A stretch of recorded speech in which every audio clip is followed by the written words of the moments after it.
আজ আমি তোমাদের বানিয়ে দেখাবো কাতলা মাছের পাতলা সেদ্ধ ঝোল। সবজিগুলো প্রথমে জলের মধ্যে ভালো করে সেদ্ধ করে নিলাম, তারপরে মাছের মধ্যে নুন আর হলুদ মাখিয়ে নিলাম। এবার একটা মশলা বানিয়ে নিলাম, কাঁচা লঙ্কা, টমেটো আর পেঁয়াজ। এবার সবজিগুলো দেখে নেব সেদ্ধ হয়েছে কি না, তারপরে একটা জায়গায় তুলে রাখতে হবে। তোমাদের মন যেরকম চাইবে সেই সবজি দিয়েই তোমরা এই ঝোলটা বানিয়ে নিতে পারো। তারপরে মাছগুলো লাল লাল করে ভেজে নিতে হবে। মাছগুলো ভাজা হয়ে গেছে, যেই তেলটা ছিল ওই তেলের মধ্যেই অল্প একটু হিং, তেজপাতা আর পাঁচফোড়ন দিয়ে দিলাম।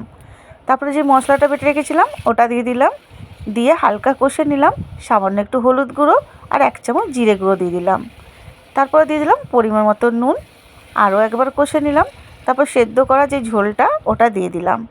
তারপর আমের টুকরো দিয়ে দিলাম আর মাছ ভাজাগুলো দিয়ে দিলাম। আরও 5 মিনিট ফুটিয়ে নেব। আমার রেসিপিটা কীরকম লাগলো কমেন্ট করে অবশ্যই জানাবে।